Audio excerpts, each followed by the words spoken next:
You're tuned to Healing Conversations, and it's a Tuesday evening. This only means it's time to tap into your mental space.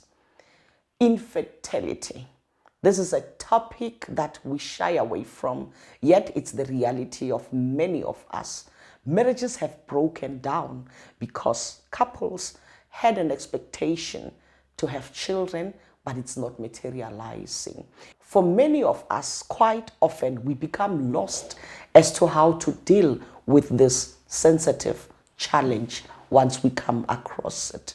I've got the ideal person in our studio today, Dr. Jackson Ndlovu. He is a reproductive medicine specialist and a gynoendoscopic surgeon. So he's going to take us on the journey of what is it that God has tasked him to do that enables us to see the dream of children in our lives becoming a reality. Dr. Jackson, thank you so much for taking time out of your busy schedule to sit down with me today. Let's go through what is it precisely that you do. And I battle a bit because from my legal background, maybe, I don't know the difference between you and what some people call an OBGYN, a gynecologist. So hence I start right here. Just break it down for me. Greetings to you and greetings to the viewers. I want to thank you for giving me the opportunity to come and elaborate what is it that I actually do. In short, reproductive medicine specialist means someone who deals with fertility issues that affects both male and female. And when we talk about endoscopic surgery, we're talking about the so-called keyhole surgery or small holes to try and do big surgery, because the advantage of endoscopic surgery is one can go back to work early. It's less painful. You stay in hospital for a few days or hours, and it's not as expensive as these big operations, and there's less infections, and there's also quality of life is better than when you get these big operations. So there's a big learning curve, but there's a lot of advantages. So that's what I actually do. So I assist both male and females who have difficulty to conceive, and those females who have any gynae pathology which needs to be operated on, and they don't want to stay in the hospital for 3-4 days. They don't want to have scars. They still want to do other things within a short space of time. Then they come to me. Now, out of curiosity, you are exposed to both the male and the female gender. And what has been your observation, particularly with regard to us, in terms of a culture? Are we at that point where we are giving infertility the attention it deserves in our lives? Not even from a medical perspective, but from the perspective that, one really needs to be aware, firstly, that I've been trying to have a baby. I'm trying for 2 years now. I think what I've observed in the years that I've been a doctor, and something that led one to decide to go and super specialize in reproductive medicine, because I was a OBGYN for the past 10 years. I started in 2007, and 5 years down the line, I thought, for the fact that I see a lot of patients coming to me trying to have a family, and most often than not was women or ladies. They won't come with their partners, and when you are a generalist, you are not sure whether what you are doing is right or wrong. And mind you, a province like Limpopo, I never knew of any qualified subspecialist or reproductive specialist. So I thought and took it upon myself to say, I think if one wants to get an opportunity to go and study and super specialize, so that we have the knowledge and the skill to assist our patients to your best level, it will be wise. So I took that journey based on what I used to see in my practice in Zanini. I saw a lot of patients trying to conceive, and I couldn't offer them anything. But the sad thing was, only women used to present themselves. Men never came. And I think that is secondary to the culture that this only affects women. Men don't really have to do anything, for the fact that all men, whenever they see fluid coming from their reproductive organs, they think they are fertile. And that's where the problem starts. So I've noticed that in the current group of young adults, because of access to social media, they tend to come in twos or as a couple whenever they consult. So I think social media does play a role In terms of educating. in terms of educating our patients, and it's only the older generation that still believe, because I had a child when I was still young, the most like this woman is the one with a problem. But things are changing, and most of my patients, if you quite to come to my practice, you'll notice that I see couples more than single individuals.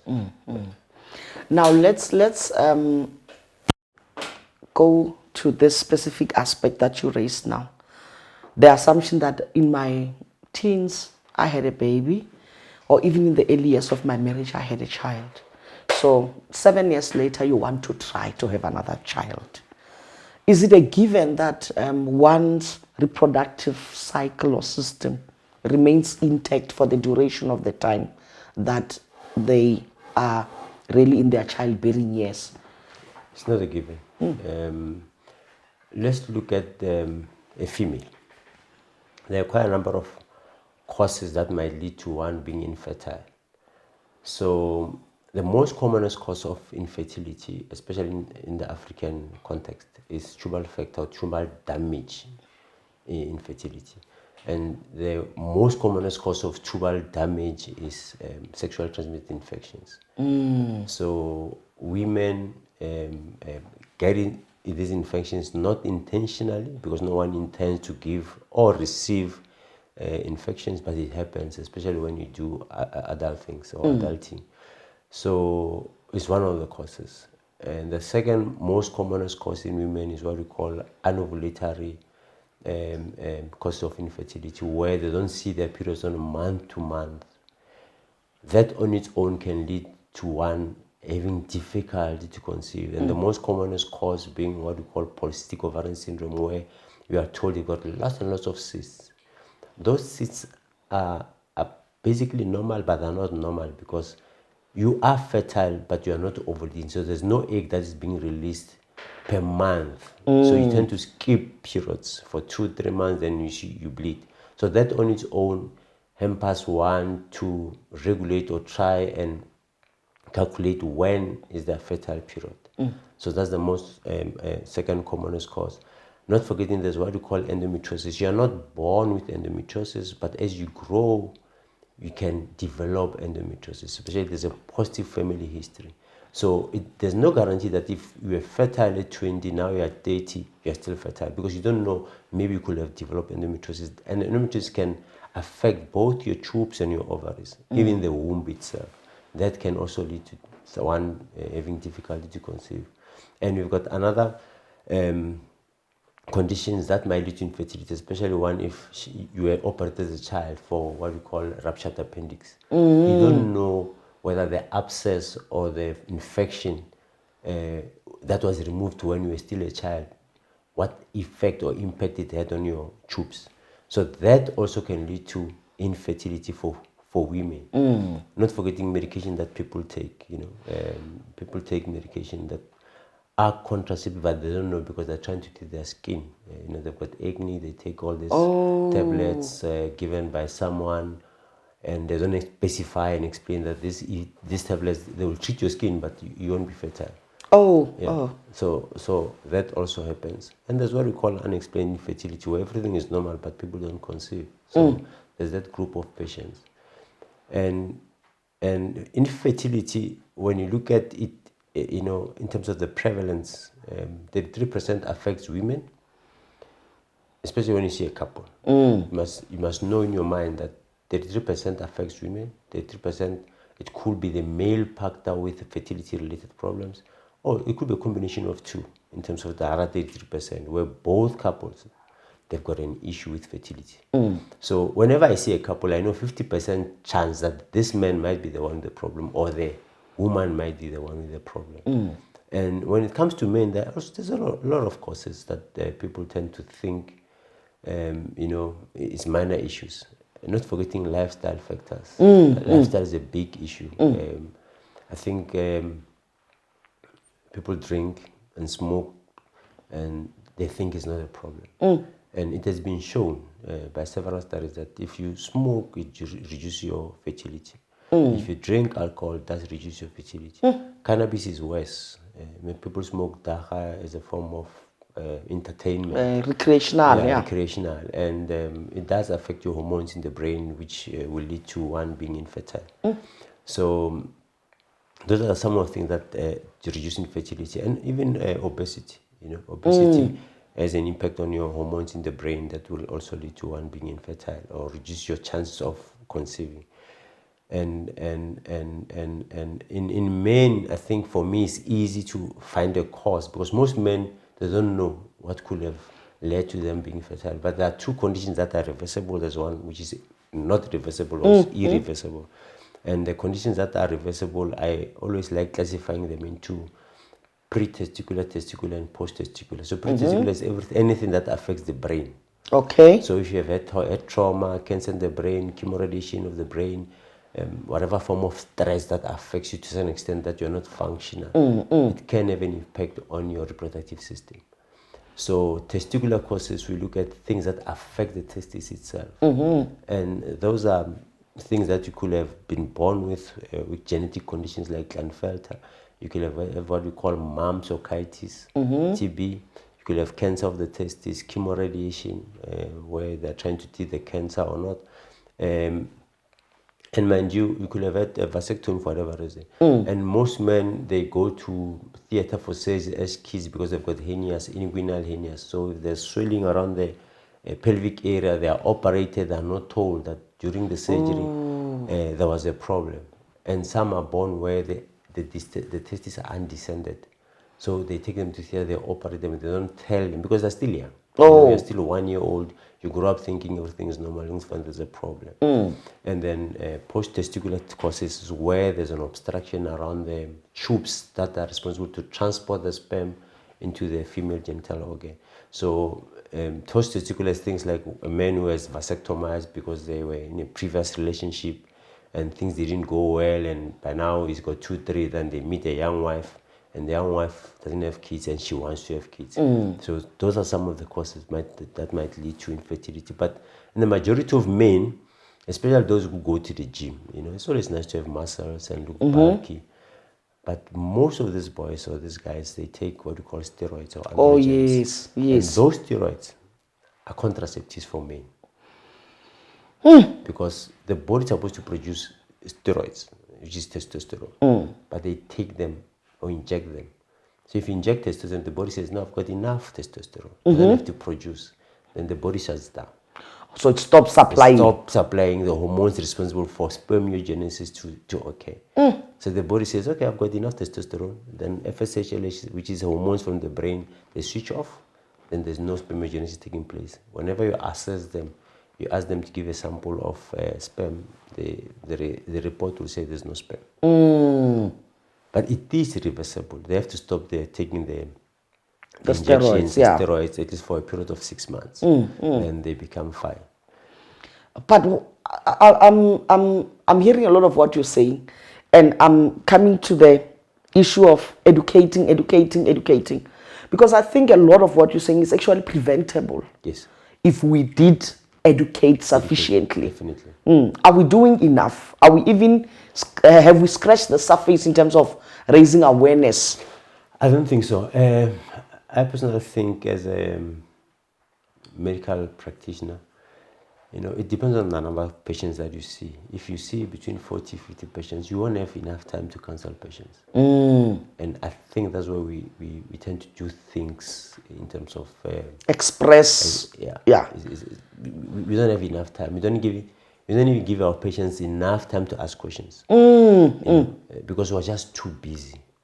So it's not easy, but I don't think we're doing justice to most of our patients. We don't give them enough information. So patients don't have information. So they tend to think they're fine until they try and try and try and try and try, and nothing happens. And I know of patients who have been to almost everyone. Africans will take you to a traditional healer for whatever. There's nothing wrong. I mean, if that's what you believe, it's fine. Then from traditional healer, they will take you to Pastors, some pastor. even us. Yeah. Yes, and it's just unfortunate that pastors charge a lot of money for fertility issues. Oh, They but charge I more don't than charge. I do. So I had a couple that paid 10,000 for a prayer so that they can conceive.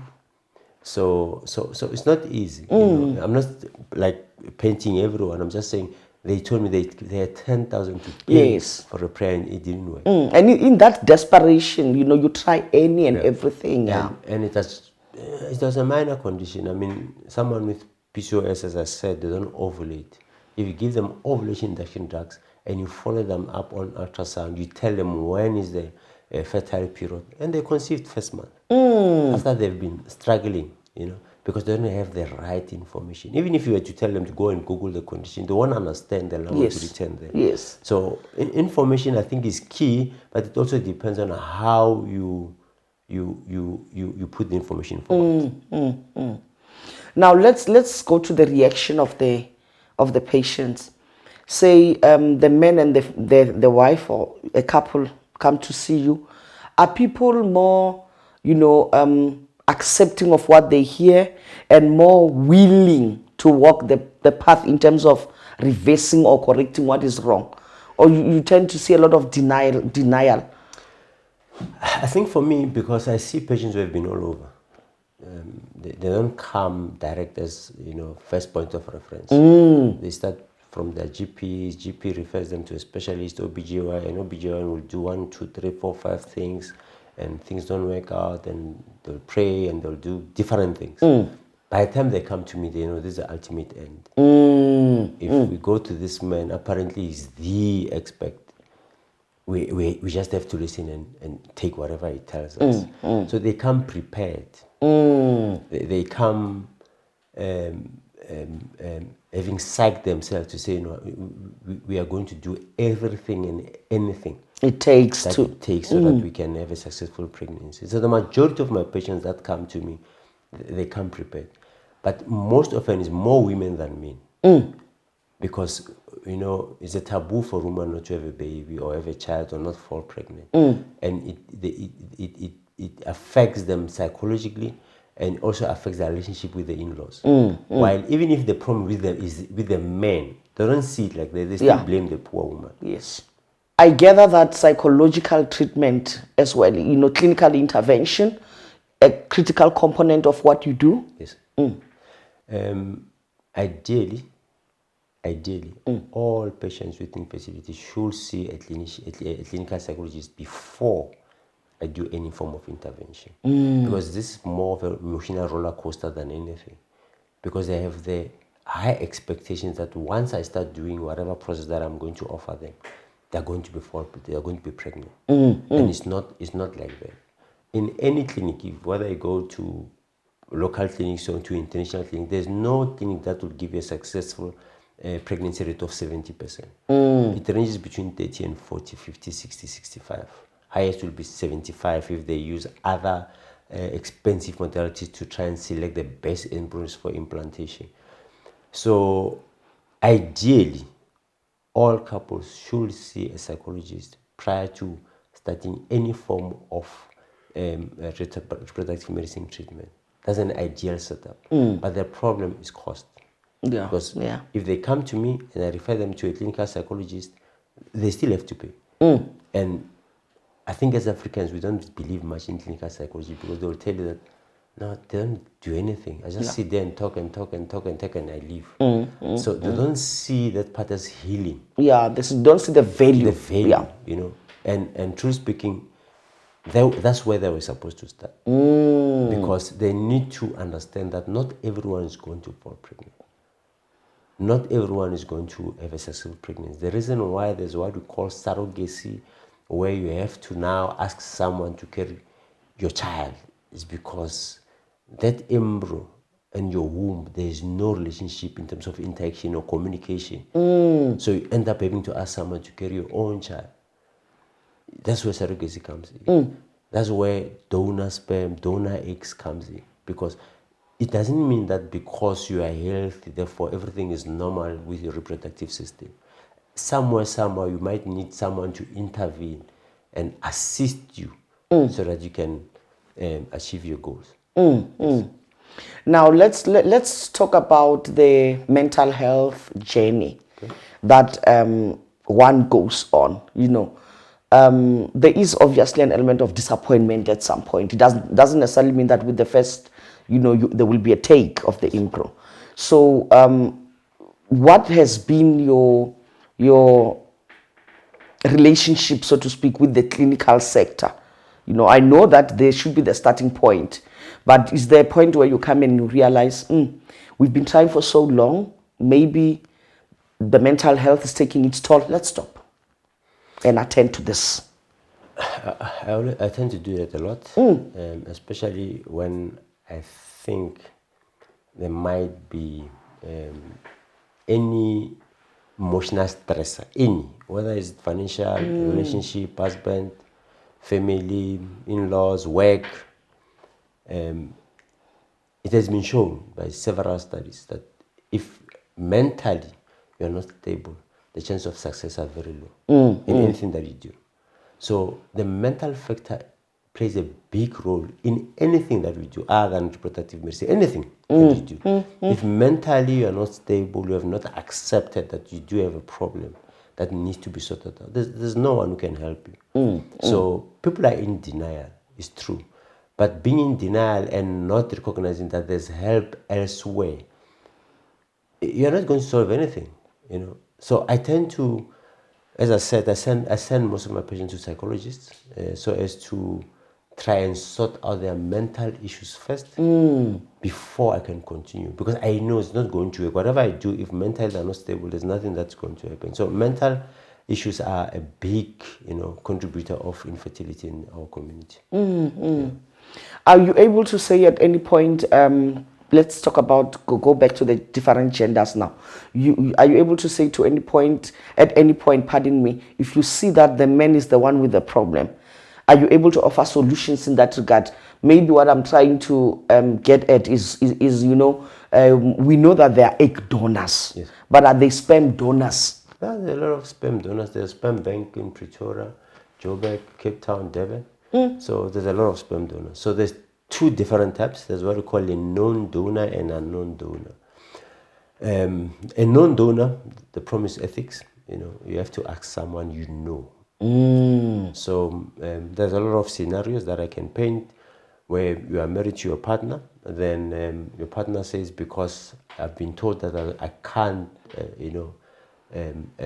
reproduce because of I was born with a genetic condition, or I was born with no testes or antecedent testes. Therefore, I think we have to ask my father to assist us. What will be your opinion? Most often than not, I think I'm going to have a child with my father-in-law. It's taboo. But not in the true sense, because that's his father. He wants to see his so-called lineage or surname to grow. Yes. Rather than him going to ask a friend. It's not fair. But his father is there, and the father will see his child as someone that's his responsibility to make sure that the child is emotionally, psychologically, and socially stable. Because he's not like going to have intercourse or be intimate with the wife. He's just going to donate the sample. Then they will use the sample to either inseminate or fertilize the wife's eggs, and that's how she can fall pregnant. So men do accept known or unknown sperm donation. As I said, known is the issue of ethics. An unknown one is someone you don't know. So what usually happens, they'll give you a profile to say that we've got this gentleman who's black, blue, eyed color, height, weight, profession, hair color, and they'll give you also the HIV status, medical condition, to say this health is like this, and they'll also give you the semen analysis, whether it's normal or not. So that's how you select. So they'll give you just a list, whether you want a black, Tonga, Sotho, Caucasian, from Dutch, from whichever country. So it's just a list that you select. So that one is unknown, where there's not much in terms of ethics and not much in terms of you having to know that person. That person doesn't even know where the sample went to. So the problem is when you know the donor, they always come back to you later in life to say, but I assisted you. They can always do something which is not always right, but it's acceptable. So donation is common in males. As I said, 50% of our couples is a male factor infertility. So most of them, they do conceive using donor sperm. It's a very interesting discussion I'm having with Dr. Jackson Ndlovu. Reproductive medicine, it's the angle that we are exploring today. And I want to invite you to join us on part 2 of this discussion. I believe that many people are getting the solution and the answers to the questions that they have. It is possible to have a family. Just find the right expert, just find the right people, and your dream will be realized.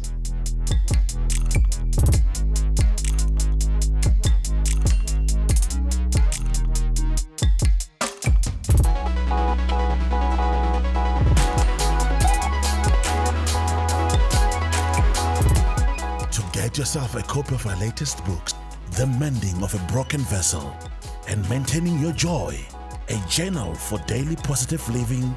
Visit a bookstore near you.